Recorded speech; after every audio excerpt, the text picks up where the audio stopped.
Watch tagaloganime.blogspot.com.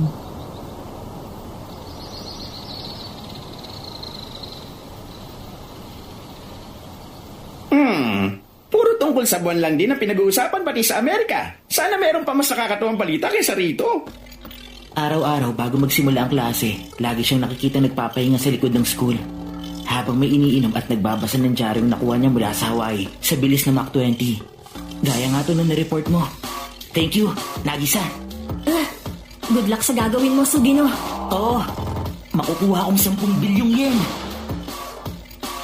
Mga assassin kami. At ang target namin, ang teacher namin. Magandang umaga sa inyo! Tandaan yung bumati din kayo pag may bumati sa inyo. Magandang umaga din po, Teacher Koro. Kung gano'n, nilagay mo pala yung mga bibi na antay sa akin doon sa bola ng baseball? Aba, magandang ideya yun! Hindi yan lilika ng ingay gaya ng ingay na nililika ng airgun. Kaya lang, nagkaroon ako ng maraming oras habang hinihintay ko yung bola. Isa pa mawawasak ang cells ko kapag direkta kong hinawakan ng bibis na yon. Kung kaya naman, dumaan muna ako sa equipment room para kumuha ng isang baseball glove. Umaasa ako na mapapatay nyo nga ako bago kayo graduate. O siya, oras na para magsimula ang klase! Opo. Kainis. Mukha ngang hindi siya matatamaan ng bola ko. Sugino.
Ang teacher namin ang nagpasabog sa 70% na bahagi ng buwan.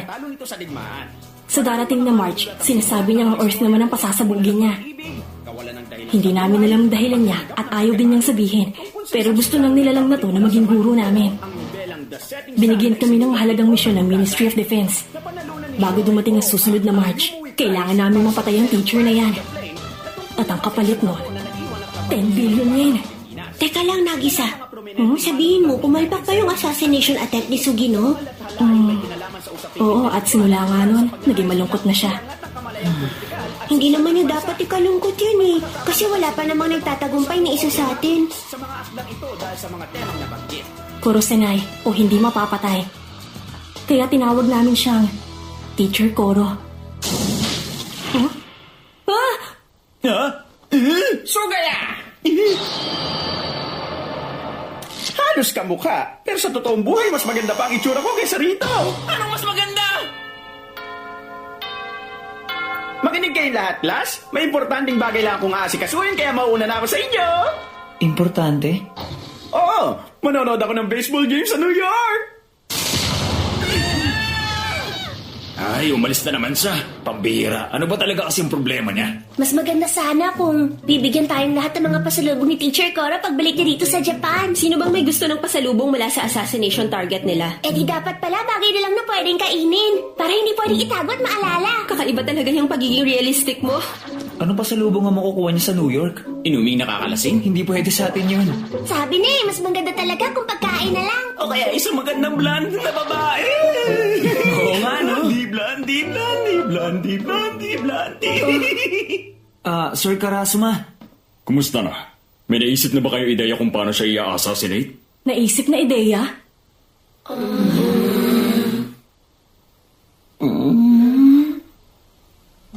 Wala kaming naiisip. Kasi naman kami ang E-class. Imposible po yun, Sir Karasuma. Masyado po kasi siyang mabilis para sa amin. Hindi mo naman mapapatay ang kahit anong lumilipad sa bilis na Mach 20. Tama. Walang army ang may kakayahang gawin yon. Diba? Pero kayo lang ang may ganitong klaseng pagkakataon. Kung ano man ang dahilan niya, pinilit niya kami para payagan siya maging guro ninyo dito. Kapag hinayaan lang natin siya manatiling buhay, pagdating ng susunod na March, pasasabugin niya ang Earth. Isang tingin lang sa buwan na nagkaroon ng napakalaking uka at malalaman mo na, pagdating ng March, wala na makakatulong pa sa buong mundo. Masyadong mapanganib ang nilalang na yan para hayaang mabuhay. Tandaan niyo itong mabuti. Dito lang siya sa loob ng lumang classroom na to pwedeng i-assassinate. Nabigyan kaming mga patapong estudyante mula sa E-class ng pagkakataong maging mga bayaning magliligtas sa planetang Earth. Pero hindi ko pa rin maintindihan. Ano ba talagang dahilan at gusto mo sa akin ni Teacher Cora ang Earth? At bakit sa lahat naman ng oras, ngayon pa niya naisipang magturo sa klase namin? Oo, ganun nga Pagkatapos nangyari. nun, nagpunta ka sa bahay niya nung isang Pati araw. ako nagulat eh.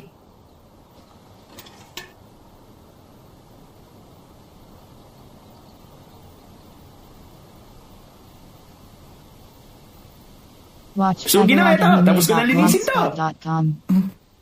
Teacher Coro, teka lang po. Anong kinakain niyo? Isa itong buko na binili ko sa Hawaii kahapon. Gusto mo ba? Dapat iniinom niyo po yan. Mahusay yung pagbato mo para paslangin ako kahapon. Madali lang pong sabihin. Malinaw naman na sa bilis yung aabot ng Mach 20, walang pag-asang matamaan kayo ng bilis ng pagbato ko. Pasali ka sa baseball club? Oh. Dati po yun. Dati? Kasi po, hindi pinapayagang sumali sa clubs ang mga nasa E-class. Napunta kami rito kasi bumaba ang mga grado namin. Kaya dapat nagpo-focus lang kami sa pag-aaral. Isang napakalaking diskriminasyon naman yan. Pero ayos lang po yun. Nakita nyo kahapon, di ba? Kung gaano po kabagal ang pagbato ko. Puro mga strike lang ang napitch ko sa laro. Kaya naman nabangko ko. Hindi nagtagal, nawalan din ako ng gana sa pag-aaral. At dahil doon, kaya napunta ako sa end class. Sugino? Hmm? Kayaan mong bigyan ka ng munting payo ng teacher mong to. Kailangan ko nang ipasa to sa kanya. Huh? Si Teacher Coro. Teka, bakit niya kinakausap si Sugino? Naku, hindi kaya pinagsasabihan niya si Sugino tungkol sa nangyari kahapon? Ano? Pinupuluputan ni Teacher si Sugino! Ano pong ginagawa niyo, Teacher Coro? Nyo? Paano na ngayon yung pangako niyong hindi niyo sasaktan ng mga estudyante niyo? Sugino? Yung nakita ko kahapon, yung unique pitching form na ginawa mo. Kinokopya mo yung Major League pitcher na si Arita, di ba? Oo. Pero alam mo, hindi nagsisinungaling ang mga galamay.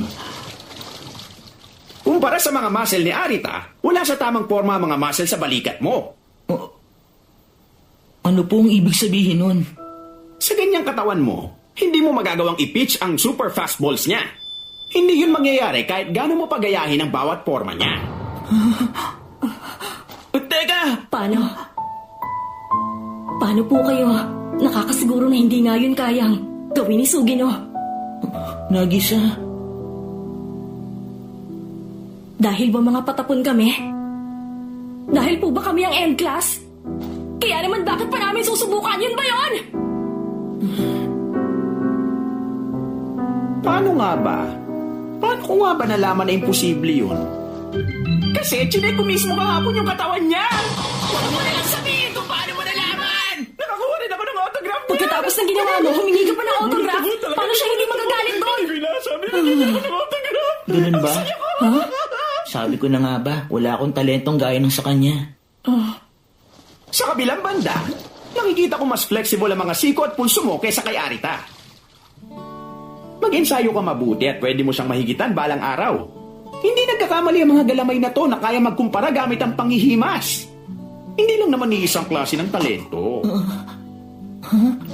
Humanap ka ng assassination style na babagay sa talento mo. Ang mga siko at pulso ko, mas mahusay sa kanya. Sabi niya ito ang sariling talento ko.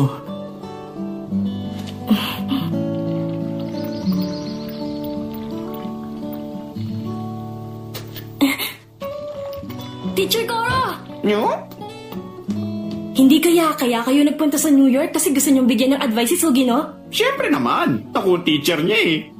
Alam nyo, karamihan ng mga teacher hindi gagawin ang bagay na yan. Pero iba kayo, kahit nawawasakin yung Earth, ginawa niyo pa rin yun para sa kanya.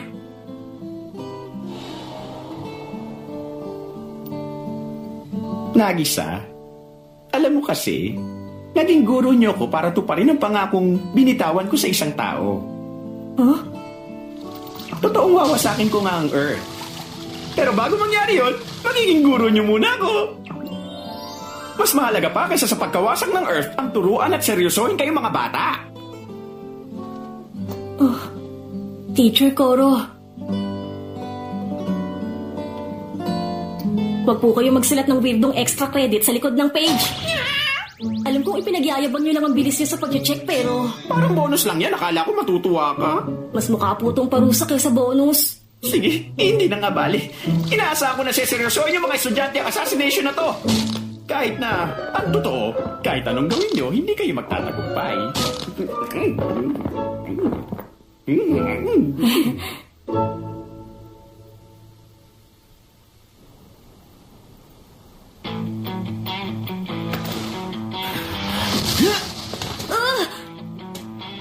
Ang galing ng Sugino! Napakabilis mo, halos nawala! Nagpa-practice ako ng curveball kung saan ko magagamit ang siko at pulso ko ng maayos. Pwede na kitang bigyan yan at ng slow straight magmula ngayon kung gusto mo. Kaya lang sigurado akong ilalampaso lang ni Teacher Koro ang mga yon. Pero alam mo, Nagisa, gusto ko pa rin subukan ang baseball at assassination.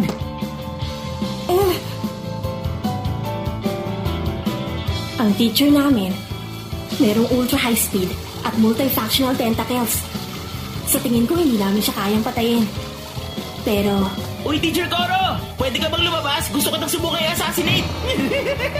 Hindi ka pa rin nadadala, ha? pero, misteryosong nakakaengganyo si Teacher Koro. At ang mapabilang sa assassination classroom niya, medyo masaya rin.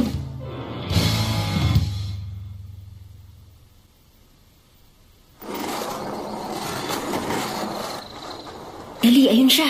Ang sabi niya magme-merienda siya ng shave ice mula sa North Pole na yon. Parang bumibili lang sa tindahan kung pumunta siya sa North Pole. Tayo na. Paghatian natin ng 10 bilyon. Teacher Koro!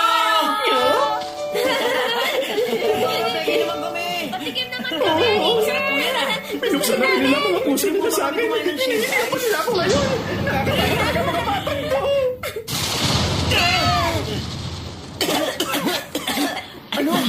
Alam nyo kasi, halata naman na medyo pilit yung mga ngiti nyo. Hindi yung sapat para ibaba ko ang depensa ko. Itabi nyo muna mapanganib na mga patalim na to na antay sa akin. Amuyin nyo mga bulaklak na yan at matuto ng may matamis na ngiti. Teka lang, Teacher Koro! Ito po yung mga bulaklak na inaalagaan ng buong klase natin, di ba? Watch tagalog.blogspot.com. Teacher Koro, matapos namin alagaan ang mga tawag sa mamulaklak. Patawarin nyo ako! Ikukuha ko kayo ng bagong bini! Nandito na ako! Huwag niyo lang itanim sa bilis ng mga credit! Maingat yung hawakan bawat isa! Huwag niyo magkaibaon, ingatan Di ba niyo dapat naman. ang ginagawa niya winawasak ang Earth? Tapos kayo, gusto mo Oo. bilisan ko? Huwag kayong magreklamo. Pero nandun siya at nagtatanim ng tulips. Ayun na, ayun na, ayun na, ayun na, ayun na! Teacher, ayusin niyo naman! Nakakainis, nagbabait-baitan na naman ang halimaw na yan. Nagisa! Ano bang sinusulat mo dyan? Naisip kong ilista sa notepad ko yung mga kahinaan ni Teacher Koro. Baka makakuha ko na ideya sa assassination mula sa mga to. Teka, makakatulong ba talaga ang mga yan? Ano bang sinasabi nyo?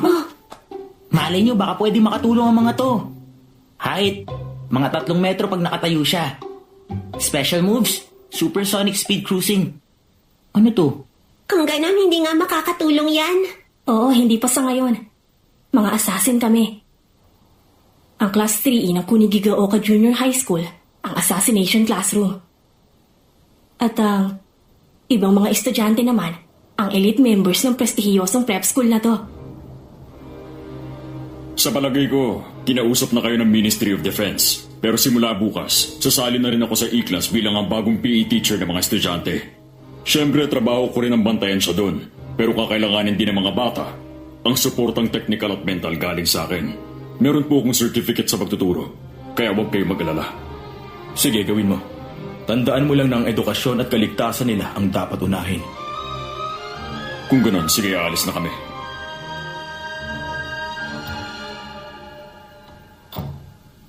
Mabutit na iintindihan tayo ng principal nila. Ang sabihin mo, malaki ang ipinabayad ng gobyerno sa kanya. Pero tama ka, mabuti na rin itong nangyayari. Isang nilalang na may kakayahang wasakin ng Earth na kahit ang militar hindi magawang patayin pagkatapos nagtuturo. Nagpapasalamat talaga ako na tanging ang pamahalaan natin, ang principal na yun, at yung mga estudyante mula sa E-Class lang ang nakakaalam tungkol dito. Naloko na. Pag bumaba pa ang grades ko, baka mapunta ako sa E-Class. Seryoso ka? Kapag napunta ka doon, wala ka ng pag-asa makabalik dito. Wala raw pagkain. At wala rin siya doon sa satellite campus. Yung mga teacher at estudyante, parehong tinatratong parang dumi. Kailangan makakuha ka ng napakataas na grade para makabalik ka dito. Talagang end-class nga ang klaseng yun. Mas gusto ko pang mamatay kaysa mapunta doon. Sinabi mo pa. Mag-aral ng mabuti para hindi tayo matulad sa mga yun. Surprise! Sabihin mo sa amin, Kuridon! Uy, kamusta kayo? Ako si Kuridon. Ako nga palang mascot ng eskwelahan ito. Sa segment na to, sasabihin ko ang lahat ng dapat yung malaman tungkol sa Kunigigaoka Academy! Yay! 66 ang standard deviation ng Kunigigaoka Academy! Kung saan nagkakaroon ka ng masayang motivation sa pag-aaral. Talaga? Ang galing naman! Magkakasundo ang bawat estudyante. Magkakapantay ang lahat! Magkakapantay ang lahat! Yay! Naiintindihan ko na, sa malupit na diskriminasyon sa grupo ng mga estudyante, magsisikap pa nakakarami sa ilalim ng pressure at magkakaroon ng sense of superiority sa iba. Epektibo ang pamamaraan ng eskwelahang ito at perpekto naman para sa top secret na misyon natin ang satellite campus na yon.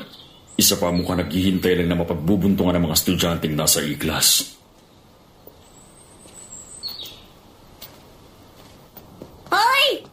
Sir Karasama, kumusta po kayo? Kumusta rin? Simula bukas tutulungan ko kayo dito bilang bagong teacher nyo. Ganun po ba? Magtulungan tayong lahat. Kung ganun, magmula ngayon, kayo na po si Teacher Karasama. Siya nga pala, nasa na yung octopus na yun? Alam niyo po kasi, sinira ni Teacher Koro yung flower bed ng buong klase kanina, kaya para makabawi sa amin, nagpatawag siya ng assassination tournament habang nakatali siya. Tingnan nyo! Isang maliit na bagay nila paghingi ko ng tawad! Saan pa kaya kayo makakakita ng teacher na kaya gumalang dahil ito? Ano? Kumusta na, Lisa? Hindi na kami siniseryoso. Assassination ba ang tawag nyo sa ginagawa nyo yan? Pero sandali lang. Yung isa sa mga kahinaan ni Teacher Koro. Wala yung silbi mga estudyante ng E-Class! Kahit na nakatali ako, mas mabilis pa rin ako kaysa sa inyo! Isang pangarap pa rin hanggang ngayon ang mapatay niyo ako lahat dito!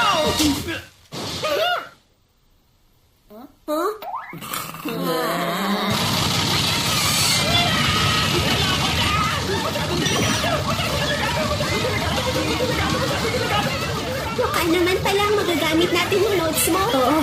Kung gano'n, itatago ko na to.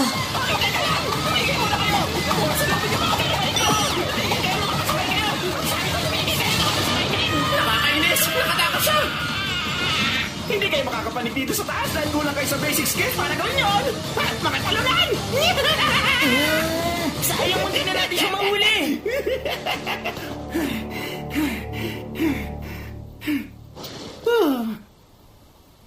Dodoblehin ko yung homework niyo para bukas! Ang daya mo! Pero ito na ang pinakamalapit na pagkakataong nakuha natin. Ipagpatuloy lang natin to at siguradong mapapatay din natin siya.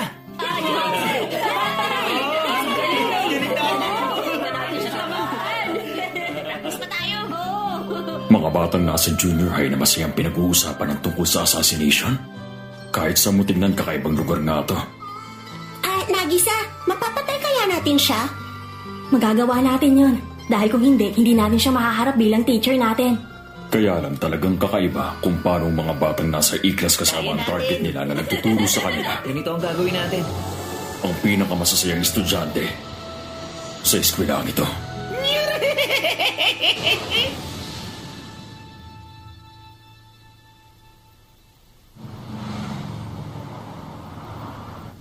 Iyan ang kasalukuyang sitwasyon ngayon. Kahit nasa isang krisis ang Earth, wala akong pagsasabihan kahit sino. Kapag nakalabas to, sasailalim ka sa isang operasyong bubura sa memorya mo. Nakakatakot. Parehong paliwanag lang ang binigay namin sa klase ng E-class. Sa mga oras na to, parte na ng misyong niya ng klaseng yon. Pag natapos ng suspension mo, babalik ka na sa E-class. Ibig sabihin, ibibigay din sa'yo ang assassination assignment na yan. Teka lang. Itong patalim na gawa sa goma, tatala ba to sa kanya? Oo. Hindi yan delikado sa mga tao. Pero siguradong gagana yan laban sa kanya. Talaga? Watch Sige, Tagalog Anime. wala naman akong pakialam kahit hindi siya tao. At isa pa, matagal ko na talagang gustong subukang makabiktima ng isang teacher.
杉野くん、人の腕には上腕二頭筋腹筋と上腕三頭筋心筋がついています。それぞれの筋肉を収縮させることで腕の曲げ伸ばしが行われます。まあ先生の関節は曖昧ですがね。次回暗殺教室カルマの時間。